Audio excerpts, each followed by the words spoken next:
Hello everyone, we're going to do this problem here that is from multivariable calculus, and it is a triple integral using spherical coordinates. So it's really getting into it. So we're doing integration in cylindrical coordinates. Spherical coordinates. And I've been told this is one of the more difficult problems, so I'm going to go over this. Hopefully make it through the video without a mistake or too many mistakes. Okay, so first of all, let's look at the region over which this function here is integrated. And all right, so E is the portion of the unit ball that lies in the first octant. So let's go ahead and write down what we have for E. So I will write it in set notation, but I don't think you really need to do that. But we have rho theta phi such that, okay, let's start off with rho. What are the bounds for rho if it's a unit ball? 0 to 1. And then we come to theta, and what are the bounds for theta if it's the unit ball, but it's in quadrant 1? Yeah. So a lot of people were saying 0 to pi over 4 in the quiz, and anyway, I don't know why that was. Why there were so many people who got that idea. So if it's in the for theta, if it's in the first quadrant, it's going to be between 0 and pi over 4. So we're looking at like from here, where here on the x-axis theta is 0, on the y-axis theta is equal to pi over 2. So we have 0 to pi over 2. And then up here, phi is equal to 0, but coming down below to the xy plane, phi is equal to, well, what would that, anyway, what are the bounds for phi? Yes. So we're going down there. So, I mean, I think we could do some really good stuff, math and everything, but it'd be good to not get that part wrong. And, we want finally the right answer. So to get those bounds correct are important. Okay.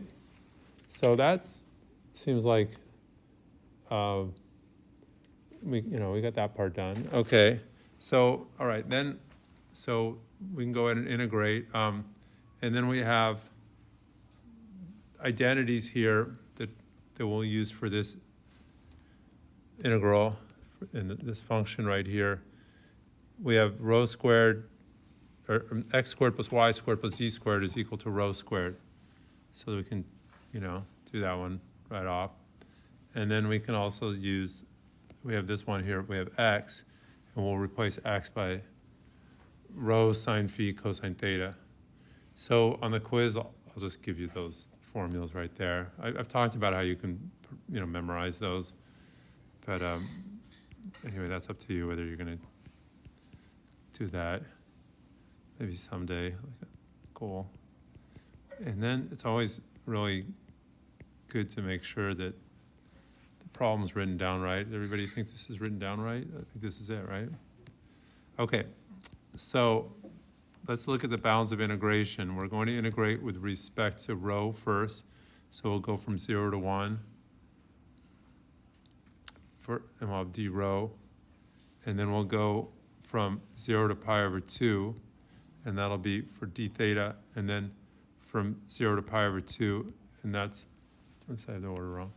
I want to put this one there. And then I'll have d phi, and that'll be 0 to pi over 2. But then also, as it says right here in our formula, dv is equal to rho squared sine phi, d rho, d theta, d phi. So we have to include rho squared sine phi. If we don't do that, then it's just not right.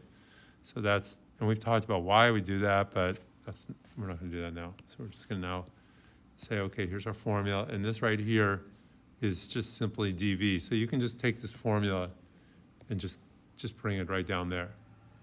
Okay, so I think this part, since it's the unit ball, I think it was okay. There's a little bit we have to make sure. A lot of people put for the bounds of theta on the quiz, pi over 4.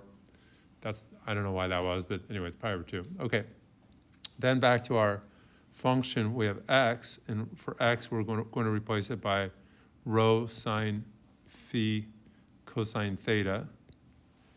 And then for e to, let's do e to what power? X squared plus y squared plus z squared, but that's the same as rho squared. So we have a lot of stuff there, and what we're going to do is group, I guess, and just get it all sorted out there before we do anything else. All right, so I see that there's a rho here, a rho squared here. So I guess I'm gonna put the rows in a little group over there. Rho to the third power, e to the rho squared. And then I have sine phi here and sine phi over here, so I'll write that together as sine, okay, sorry, I already made a mistake. Yes, go ahead. Rho cubed. Yeah, rho to the third power, thank you. Rho to the third power. Okay, so it was right in front of me. Rho times rho squared makes rho to the third power.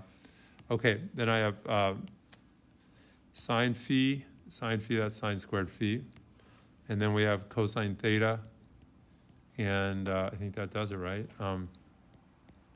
Now the thing is because these bounds are constant, we can do a little bit more, which I'm going to show you. And also we have a product of, okay, we have a product of a function of rho, a function of phi, and a function of theta.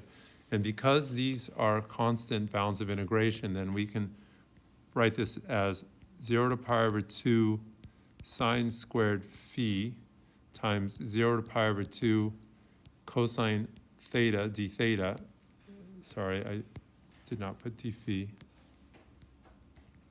And then integral 0 to 1 rho to the third power e to the rho squared d rho. So I think that the reason probably, I'm guessing that you all had, oh, here's the answer over here. Let me hide that.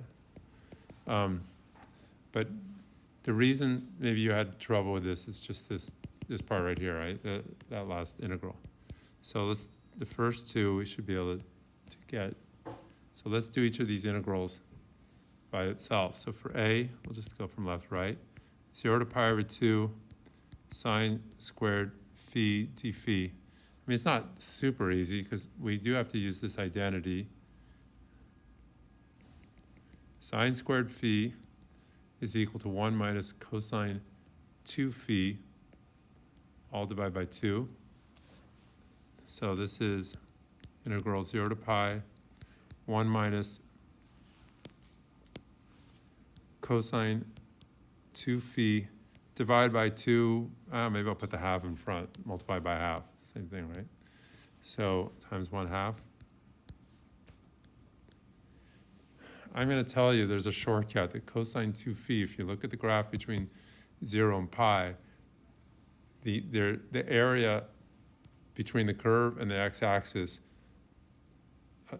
it's above the x-axis is the same as the area below the x-axis. So this part's going to be 0.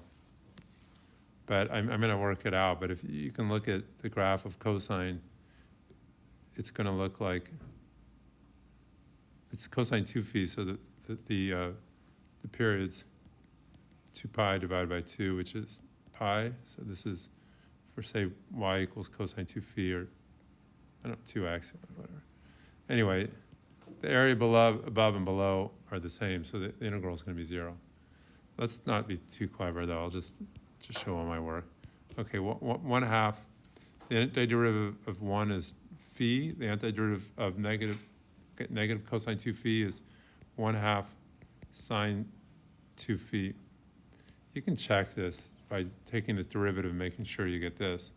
So derivative of sine is positive cosine, and we have the negative derivative using the chain rule. The derivative of 2 phi is 2, but times 1/2 makes 1. So so I have 0 to pi. So you'll see that this part, this is going to make 0. This part here is going to give 0. Exactly, because if you interpret integration as area, above the curve, subtracting area below the curve. The area above and below are the same.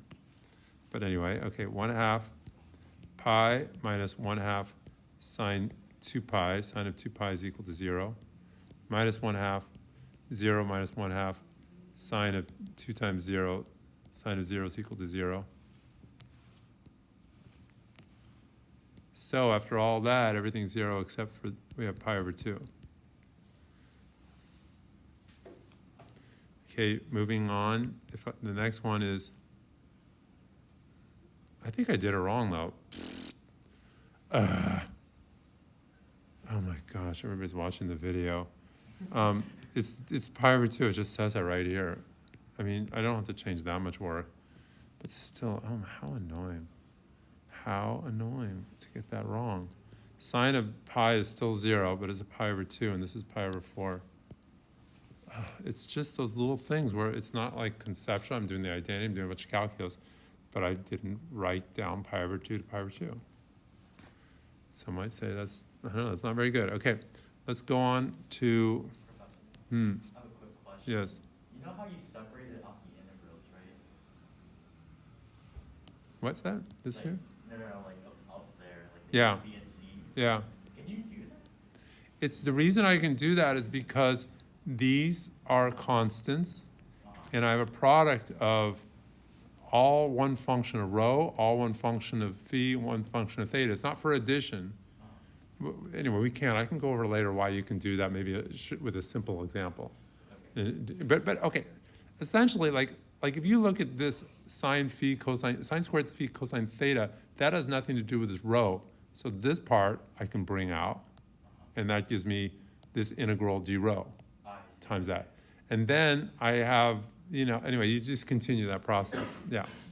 So it's only when I have a product, and also you have to be careful that the bounds of integration are constant. Okay, so the next one, I'm going from 0 to pi over 2, and I have cosine theta d theta. Okay, let me make sure I have to say I've integrated this so much, I know this integral is 1.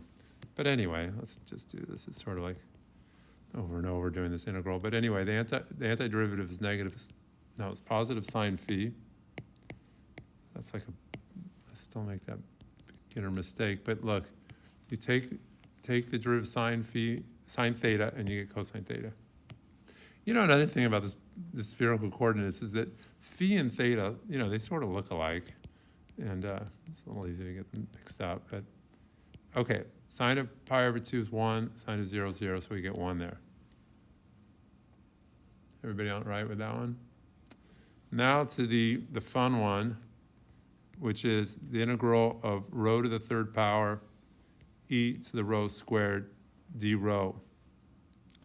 So, all right, this is where the whole video might be ruined because I'm gonna get stuck on this. All right, so let's check this out, but I don't think so. I think I'm gonna figure it out. What method do you think you're gonna start off with? What's that? Oh, really? You're gonna jump right in by parse? Okay, that might be good. You didn't want to try a use substitution? Well, okay, I'm gonna do a use substitution then by parts. However, I think you're onto something. Maybe I shouldn't do that. Maybe I should just jump into by parts. And okay, let me just try to do this, see what happens if I do. Now, here's the thing is, I think I'm gonna have to do substitution and then integration by parts. Substitution is called U substitution, I have U. But in integration by parts, I also have U and V. So when I do my substitution here, it might be worth it for me to come up with a different letter and not U and V or X, Y, and Z. So, you guys mind T? T might not be good. I don't know. If you can do a Greek letter. You want to have fun with a Greek letter? Let's try the Greek letter Xi. No, it's a good one. It looks so pretty.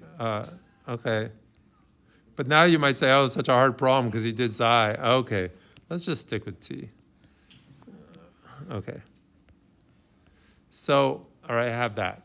So when you have this, you have rho squared, e to the rho squared. This is not a typo when I put rho squared here. I'm going to put the rho right here. Okay, hold on. I'm going to divide by 2. So it's 1/2 dt equals rho d rho. So this right here, that rho d rho as shown is 1/2 dt, and then this part, hold on. And then, okay, so what are we gonna do with the rest? Well, this rho squared is t, and then I have, yes, so I have that. So there's a little bit to this. It's, okay, so I have 1/2 integral t e to the t dt. And by the way, what were my bounds of integration? The bounds of integration are 0 to 1. I think I'm going to change the bounds of integration as I go up.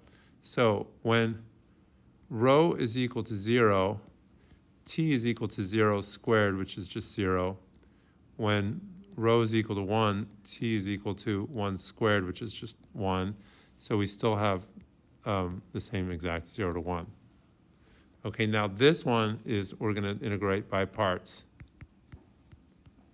I think that maybe I could have started doing this by parts, but anyway, but I'm just breaking down in my head. This is right here a very classic integration by parts, polynomial times an exponent.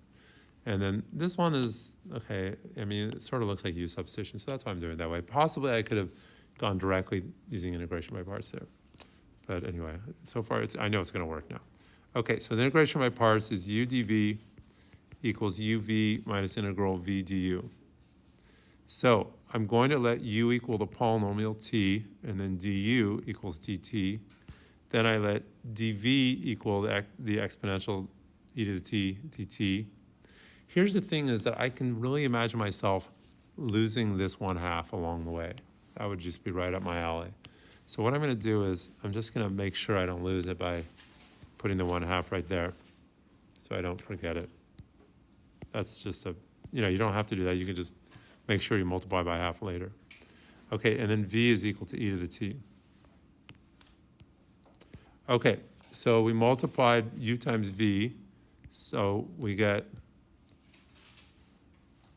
multiplying u times v, I'm going to get 1/2 t e to the t, subtract v to u, so that's 1/2 e to the t dt. So that's going to give 1/2 t e to the t minus 1/2 e to the t. And then, I'm going to, I don't know, maybe should have written there, but I'm just going to evaluate from 0 to 1. You can factor out the e to the t, maybe that make it easier to see or something. Okay. I mean, you can factor out the exponential if you want, but anyway, we're going to put in the 0, 1. So this is going to be 1/2 times 1 e to the 1 minus 1/2 e to the 1. Subtract, now put in 0, 1/2 times 0 e to the 0 minus 1/2 e to the 0. So this will make 1/2 e minus 1/2 e, which is obviously, of course, 0. 1/2 times 0, 0. Then minus, this is equal to, okay. So it's going to be minus a minus e to the 0. So canceling out here, these two, e to the 0 is 1. So we're going to get 1/2 there. So we have those three pieces there, and we multiply. So we have A times B times C, and that is pi over 4 times 1 times 1/2, and that's pi over 8. And there it went all the way to the end, and I sort of made it messy at the very end. But that is the answer. So I would say that the challenge was that last integral, but otherwise, it seems like you guys got that, right?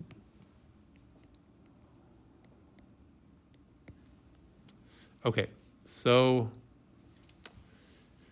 hey, why not do a like? Or, that'd be awesome.